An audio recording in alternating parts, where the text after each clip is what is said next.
I'm Maggie. And I'm Nicole. Welcome to the DAC Dyslexia and Coffee podcast. We're so happy you could join us. We're both moms and dyslexia interventionists who want to talk about our students and children, what dyslexia is, how it affects our kids, strategies to help, and topics related to other learning disabilities will also be covered in this podcast. Parents are not alone, and we want to give voice to the concerns and struggles we are all having. This is a safe place to learn more about how to help our children grow and succeed in school and the world. Grab a cup of coffee and enjoy the conversation. Hi, everybody. Welcome to episode 73 of Dyslexia and Coffee podcast.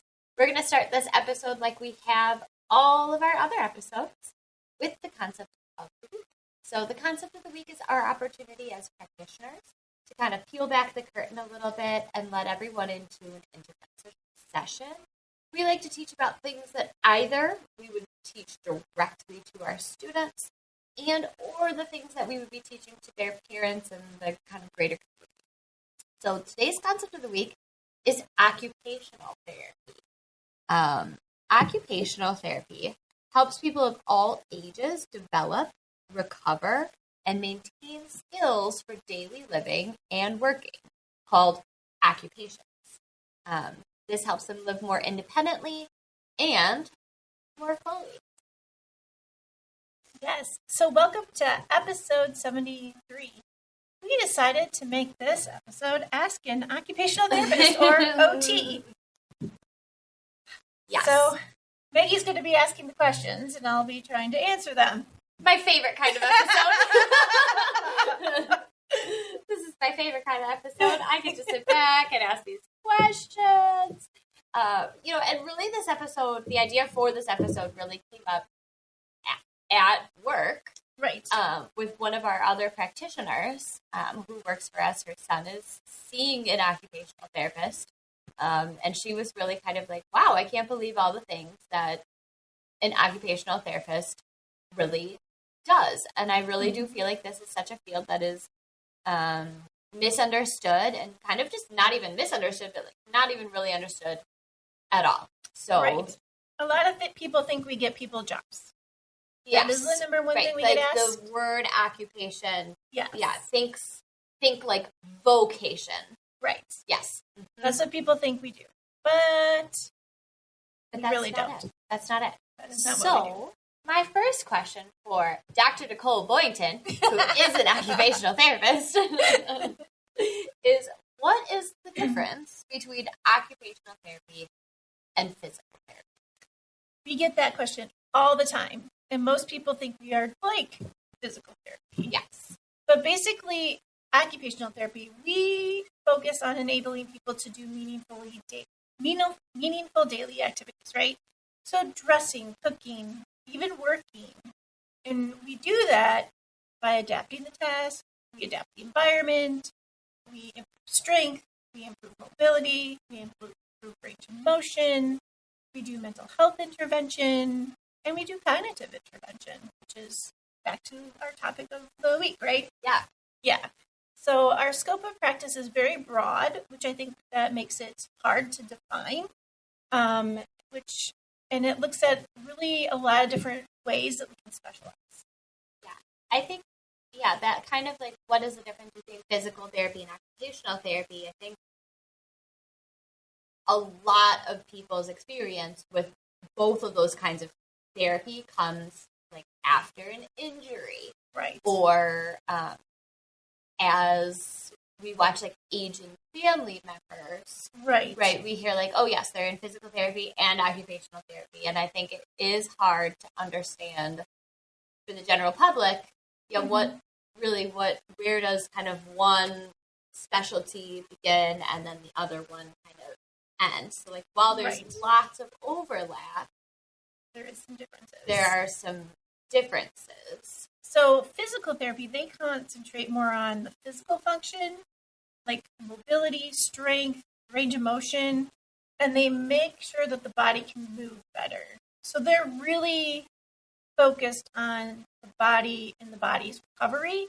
Well, we look at more the broad picture of, the body is included in our area, sure, but we also look at mental health, cognition, and the environment, which physical therapists don't typically.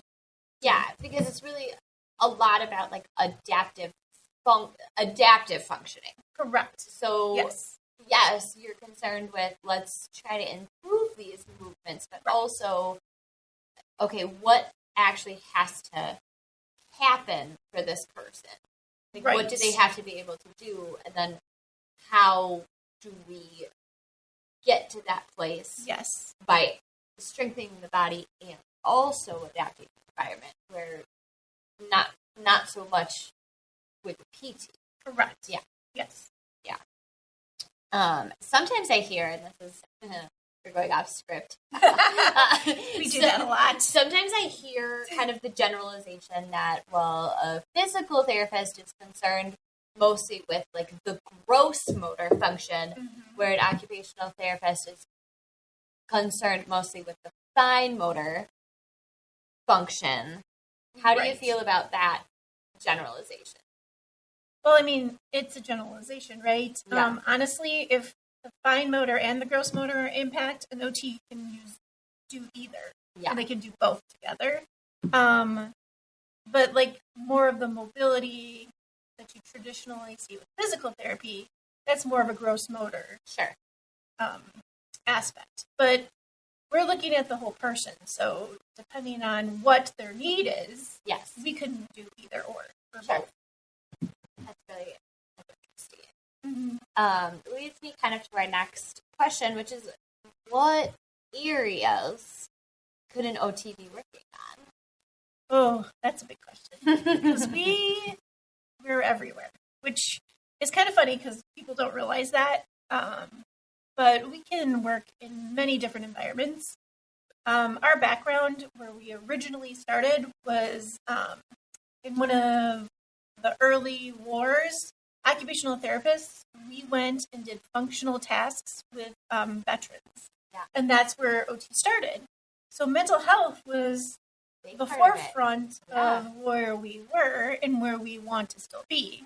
But we also can work in hospitals, we work in acute care, we work in skilled nursing facilities, home health, outpatient practices, maternal baby care. We do a lot of lactation coaching.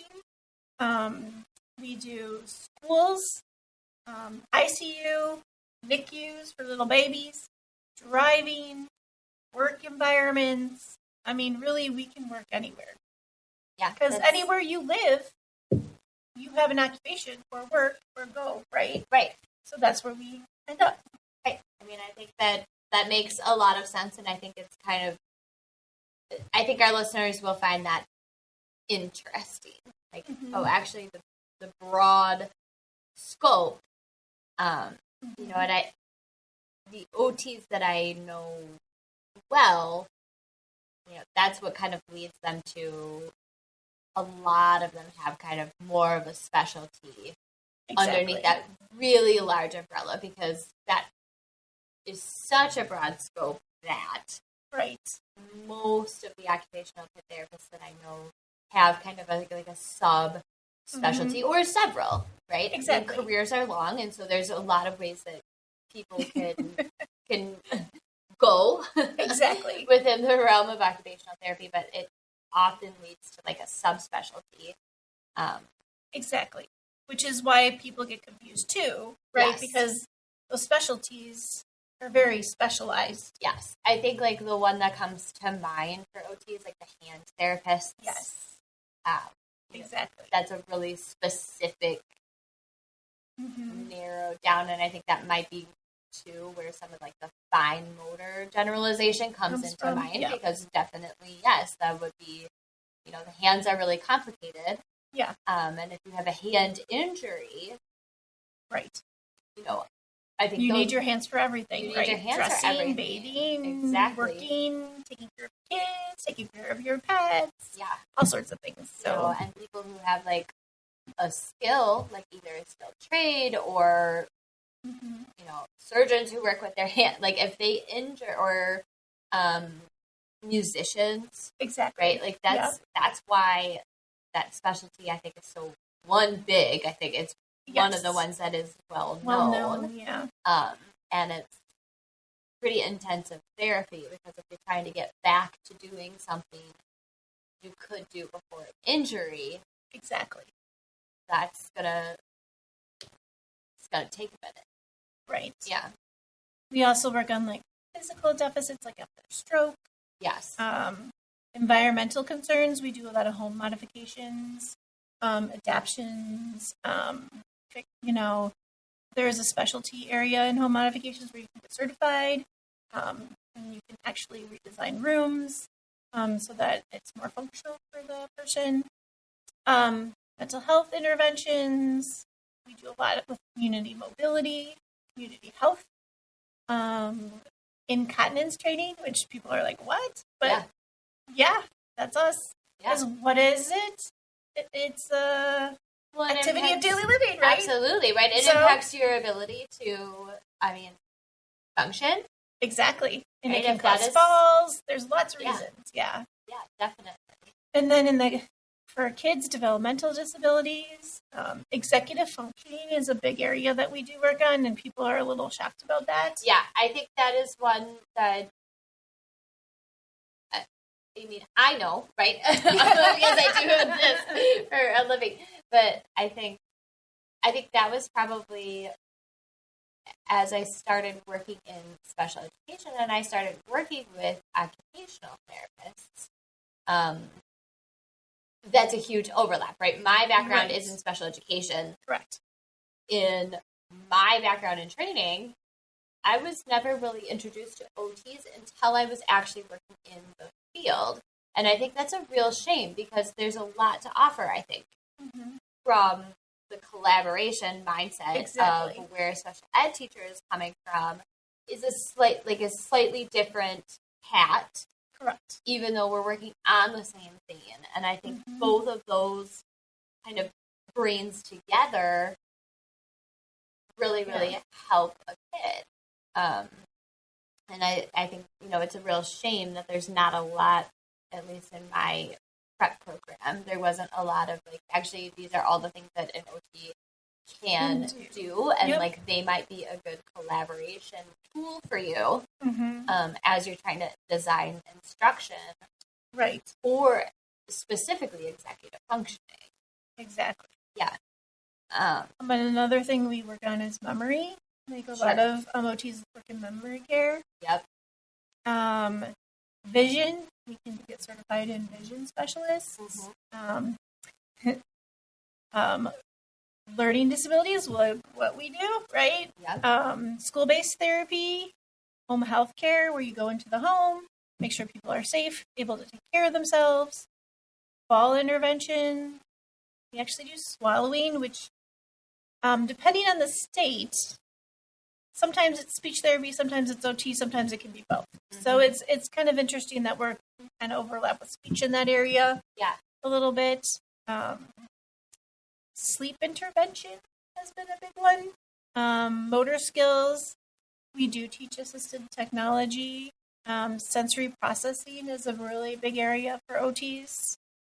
So really anything that involves what you do in your life. Hobbies, to jobs, to school, to being able to take care of yourself. Yeah. Why do you think it is that so many people really don't understand occupational therapy? It's a big field. It is a big field. And it's a big umbrella. So we think it get a bigger piece of the pie in terms of what people know about it.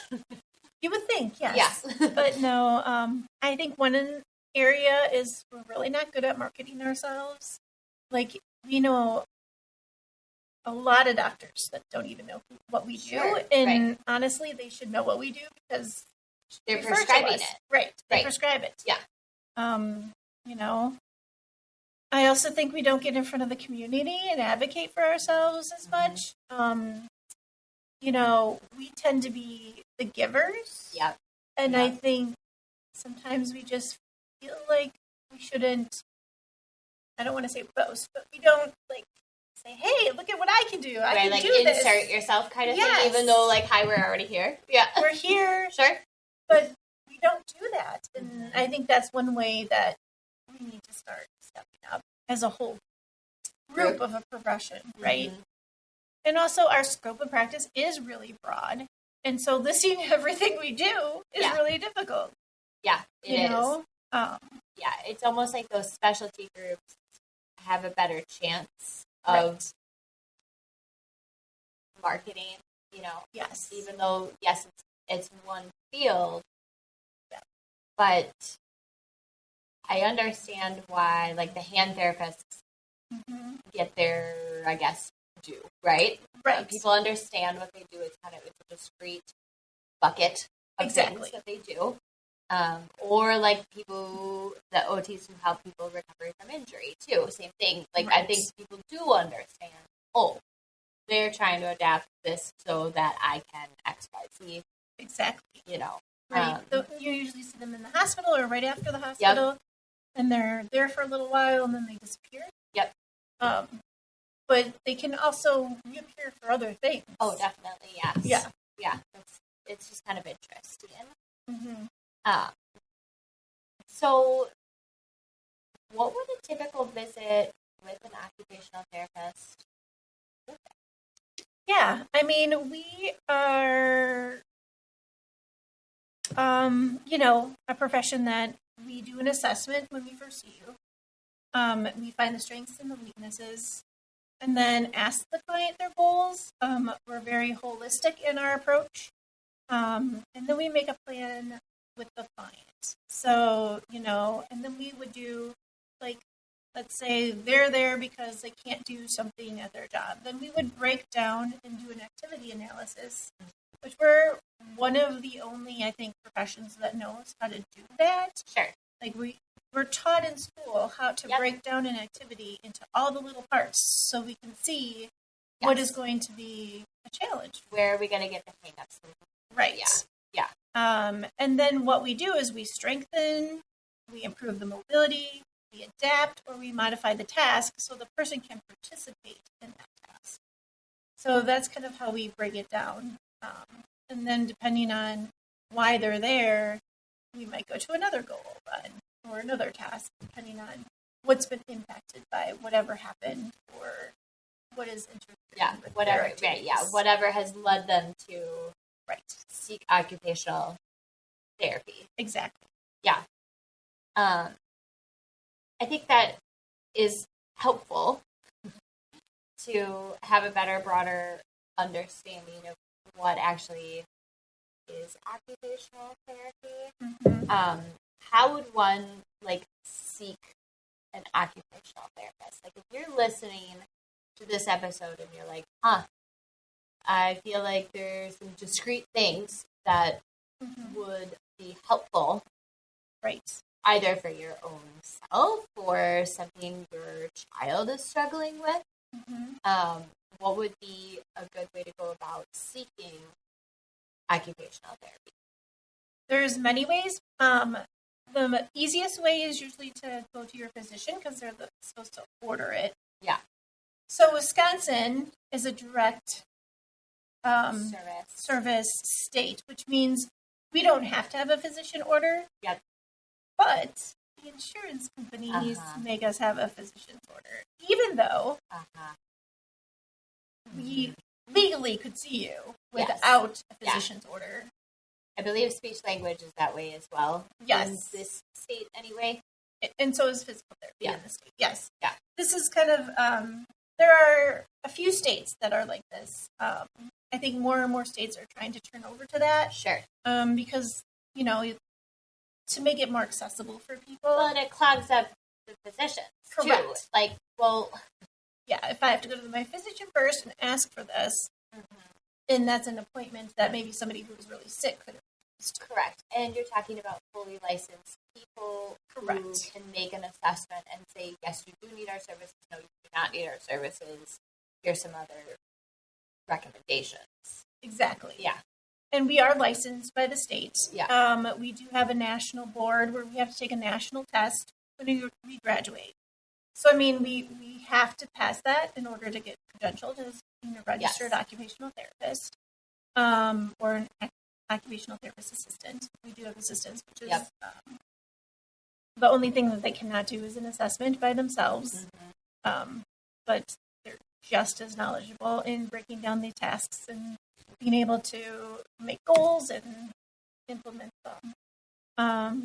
So, I mean, there's definitely changes are really slow, especially with laws and all that stuff. And the power the insurance companies have as well. They have a lot of power. They have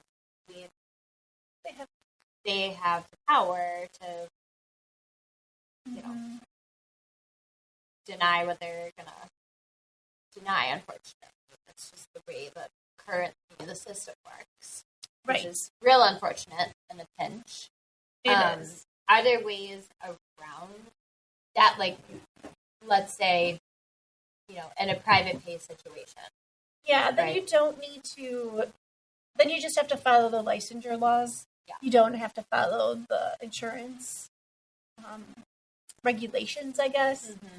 Because if you're private pay and you're not using your insurance company anyways, yes, then it's not a big deal, because in states, especially like Wisconsin, we can still see you do the assessment, do the intervention, and just kind of move on from there. So it just really kind of depends. The really cool thing is Wisconsin is part of, so there's a national occupational therapy compact that is being put into place. The first 4 states, which have started it, and Wisconsin should be on there pretty soon. Yeah. But you can then apply for a state that's in this compact. And if you're online and doing virtual therapy, you can be in that state because you're technically licensed in that state. That's pretty cool.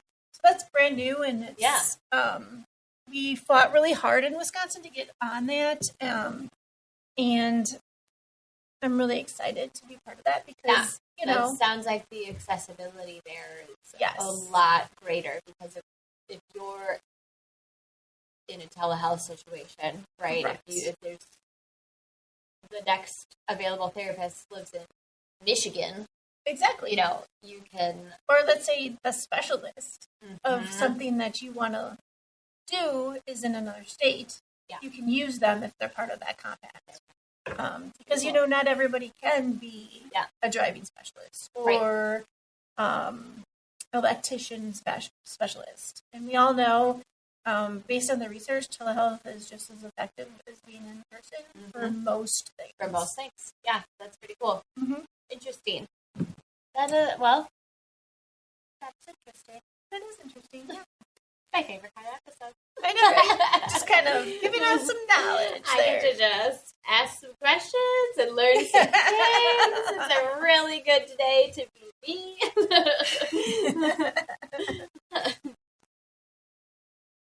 So, Maggie, what is happening beyond dyslexia? Oh, my goodness.